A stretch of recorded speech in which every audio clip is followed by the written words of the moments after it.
পর্দায় নিখুঁত অভিনয়ের জন্য মিস্টার পারফেকশনিস্ট হিসেবে পরিচিত আমির খান। তবে বাস্তব জীবনে তিনি যে কতটা আবেগপ্রবণ তা হয়তো অনেক ভক্তই জানেন না। সম্প্রতি এক সাক্ষাৎকারে আমির খান জানিয়েছেন, রোমান্টিক সিনেমা দেখলেই তিনি নিজেকে ধরে রাখতে পারেন না, প্রায় অঝরে কেটে ফেলেন। ভারতের জনপ্রিয় রেডিও প্ল্যাটফর্ম রেডিও মির্চিকে দেওয়া সাক্ষাৎকারে তিনি বলেন, প্রেমের গল্প বা সম্পর্কের টানাপোড়েন তাকে ভীষণভাবে নাড়া দেয়। একজন দর্শক হিসেবে তিনি গল্পের সঙ্গে গভীরভাবে যুক্ত হয়ে পড়েন। এই প্রসঙ্গে তিনি শেয়ার করেন একটি মজার স্মৃতি।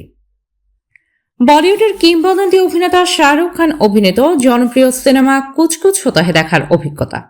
আমির জানান, সিনেমাটি তিনি তার তৎকালীন স্ত্রী রীনা দত্তের সঙ্গে মুম্বাইয়ের রাজকমল থিয়েটারে বসে দেখছিলেন। সিনেমার আবেগঘন দৃশ্যগুলো তাকে এতটাই ছুঁয়ে যায় যে বারবার চোখের পানি মুছতে হয়। তিনি হাসতে হাসতে বলেন, রিনার ওড়নায় জরির কাজ ছিল, কিন্তু তার কান্নার কারণে সেই ওড়নাটি নষ্ট হয়ে গিয়েছিল।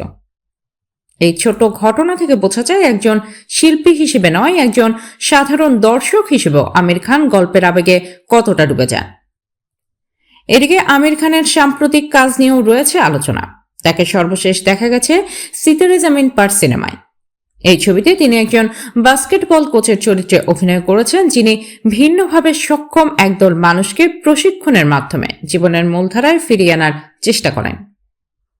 বিশ্লেষকদের মতে আমির খানের এই মানবিক ও আবেগপ্রবণ দিকই তাকে অন্যদের থেকে আলাদা করেছে। তার অভিনয়ের গভীরতার পেছনেও হয়তো এই সংবেদনশীলতাই বড় ভূমিকা রাখে। সব মিলিয়ে পর্দার বাইরে একজন সহজ সরল আবেগপ্রবণ মানুষ হিসেবেই আবারও সামনে এলেন বলিউডের এই তারকা।